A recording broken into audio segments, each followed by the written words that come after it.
విహారీతో phone మాట్లాడిన తర్వాత ఏమన్నా వాడిని గుడికైతే రప్పించాం కానీ వాడు గుడి లోపలికి వస్తాడో లేదో అమ్మ సిరి అని టెన్షన్ పడుతూ ఉంటుంది.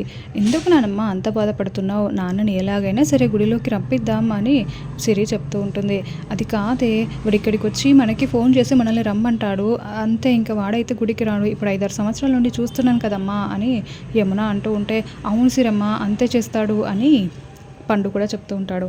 ఓ అదా మీ టెన్షన్ అని, నానమ్మ నీ ఫోన్ ఇవ్వు, పండు నీ ఫోన్ కూడా అని ఇద్దరు ఫోన్లు తీసుకొని స్విచ్ ఆఫ్ చేసేసి తన బ్యాగ్లో పెట్టుకుంటుంది. ఇప్పుడు ఏం చేస్తాడు నాన్న, తప్పకుండా లోపలికి వస్తాడులే అని పాప చెప్పడంతో ఇంకా ఏమోనమ్మా అని యమున టెన్షన్ పడుతూనే ఉంటుంది. సరే నాన్నమ్మ నువ్వు ఇక్కడే వెయిట్ చేస్తూ ఉండు, నేను పండు వెళ్ళి పూజకు అర్చనకి కావాల్సిన ఆ సామాన్లన్నీ కొనుక్కొస్తాము అని చెప్పడంతో సరేనమ్మా అని జాగ్రత్త పండు అని పాపనిచ్చి పండుతో పంపిస్తుంది. ఇంకా అలా పండు పాప కొబ్బరికాయ, పువ్వులు, అరటిపళ్ళు అన్నీ తీసుకుని డబ్బులు కట్టేస్తూ ఉంటారు. అప్పుడే పండుకి లక్ష్మి కనిపిస్తుంది. ఇంకా లక్ష్మమ్మ అని అనుకుంటూ చూస్తూ ఉంటాడు.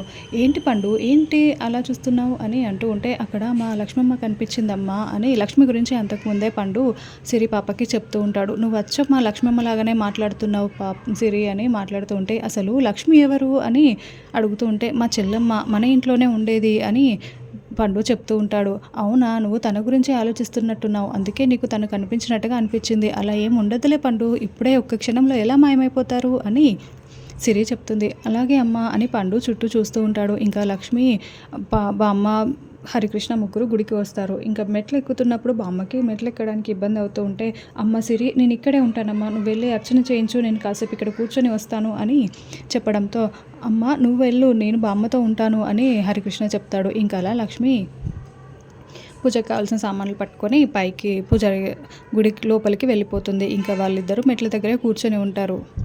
ఇంకా మరోవైపు పద్మాక్షి, సహస్ర వాళ్ళు కూడా గుడికి వచ్చి ఉంటారు. ఏంటి నేను కిట్టి పార్టీకి వెళ్ళాలని చూస్తూ ఉంటే నువ్వేంటి ఇలా ఫోన్ చేసి మరీ గుడికి రప్పించావు, ఇదంతా అవసరమా ఇప్పుడు అని సహస్ర విసుక్కుంటూ ఉంటుంది. అమ్మ నీ కిట్టి పార్టీ గొడవలలో పడి నువ్వు ఒక విషయం మర్చిపోతున్నావు, ఈరోజు నాన్న బర్త్డే అని పాప చెప్పడంతో, ఓ అవును కదా మర్చిపోయాను అని, ఆయన బావ అసలు బర్త్డే చేసుకోవట్లేదు కదా అత్తయ్య అని సహస్ర మాట్లాడుతూ ఉంటుంది. ఈసారి వస్తాడు అమ్మ, ఇప్పుడు గుడికి వస్తాడు కదా అని పాప చెప్తూ ఉంటే, ఏంటి మీ నాన్న రానే రాడు అని పద్మాక్షి అంటూ ఉంటుంది.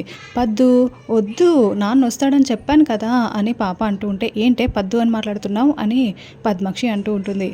పద్దు అనేది ప్రేమగానే అన్నాను, పద్దునే కదా నీ పేరు అని పాప అంటూ ఉంటే, ఎందుకే పేరు పెట్టి పిలుస్తావానే, అందరినీ వరుసలు పెట్టి బాగానే పిలుస్తావు కదా, నా వరకు వచ్చేసరికి ఎందుకే పేరు పెట్టి పిలుస్తున్నావు అని పద్మాక్షి గొడవ పడుతూ ఉంటే, వదిన ప్రేమగానే అనింది కదా, ఏదో సరదాకలా అనుంటుందిలే వదిలేయి అని యమున చెప్తుంది.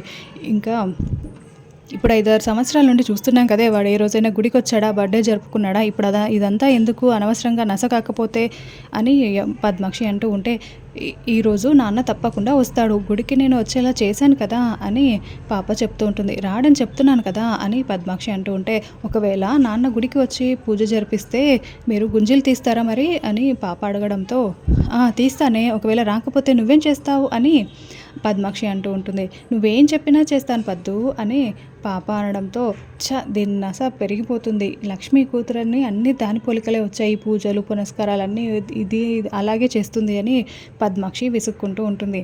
ఆ తర్వాత లక్ష్మి గుడి లోపలికి వెళ్ళి పూజారి గారితో మాట్లాడుతూ ఉంటుంది. చెప్పండమ్మా అని అంటూ ఉంటే, అర్చన చేయాలి అని లక్ష్మి చెప్తుంది. ఎవరి పేరమ్మా, గోత్రనామాలు చెప్పండి అని చెప్పడంతో, సూర్యవంశ ఇంటి పేరు సూర్యవంశ విష్ణువిహారి, గోత్రం పైడిపాల అని చెప్పడంతో ఇంకా అలా పూజారి గారు పూజ జరిపిస్తూ ఉంటారు. లక్ష్మి వాళ్ళ వెనకాల నుండే అర్చన చేయించడానికి గుడి లోపలికి వెళ్తూ ఉంటుంది. కానీ పద్మాక్షి, యమున వాళ్ళు గమనించుకోరు. ఇంకా అలా మాట్లాడుకుంటూ ఉంటారు. ఇంతసేపు అయింది ఇంకా రాలేదు కదా సిరి, నేను కిట్టి పార్టీకి వెళ్తానే, నాకు ఫోన్లు వస్తున్నాయి అని సహస్ర చెప్తూ ఉంటే, ఇంకొక 5 మినిట్స్ వెయిట్ చేయమ్మా, నాన్న వస్తారు అని పాప చెప్తూ ఉంటుంది. రారని చెప్తున్నా కదా అని సహస్ర అంటూ ఉంటే, ఏంటి సహస్ర చిన్నపిల్ల అదే అంత ఆరాట పడుతుంది, నువ్వెందుకు ఇలా చేస్తున్నావు, కిట్టి పార్టీలకు మళ్ళీ వెళ్ళొచ్చు కదా, ఇప్పుడు వెళ్ళకపోతే ఏమవుతుంది అని యమున అంటూ ఉంటుంది. ఇంకా పద్మాక్షి చాలా కోపంగా, అదేం వాడి మీద ప్రేమ లెక్క కాదు, వాడు అసలు పట్టించుకుంటున్నాడా దీన్ని, అదెందుకు ఆలోచిస్తుంది అలా, వాడు పట్టించుకోవట్లేదన్న బాధను మర్చిపోవడానికే ఈ కిట్టి పార్టీలు ఇవన్నీ పెట్టుకొని తిరుగుతుంది అది అని సా పద్మాక్షి శాస్త్రనే చెప్తూ ఉంటుంది. ఇంకా యమున సైలెంట్గా అలా ఉండిపోతుంది. ఒక 5 నిమిషాలు ఉండు శాస్త్ర అని చెప్పడంతో అలాగే అని శాస్త్ర చూస్తూ ఉంటుంది. మరోవైపు విహారీ వస్తున్నాడా అని పాప మెట్ల దగ్గర నించొని, నాన్నమ్మ మీరు లోపలికి వెళ్ళి పూజ పనులు చూడండి, నేను నాన్నని తీసుకొని వస్తాను అని అందరినీ అక్కడికి పంపించి మెట్ల మీద నించొని విహారీ కోసం ఎదురు చూస్తూ ఉంటుంది. ఇంకా విహారీ రాకపోవడంతో అక్కడ ఉన్న హనుమాన్ విగ్రహం దగ్గరికి వెళ్ళి, ఆంజనేయ మా నాన్న ఈరోజు గుడికి వచ్చేలా చేయవా, ఈరోజు మా నాన్న పుట్టినరోజు కదా, నీ దగ్గరికి వచ్చి ఆశీర్వాదం తీసుకోవాలి కదా, నువ్వే ఎలాగైనా మా నాన్న ఇక్కడికి వచ్చి పూజ జరిపించుకునేలా చేయి అని వేడుకుంటూ ఉంటుంది. విహారీ కారులో బయలుదేరి వస్తూ ఉంటాడు.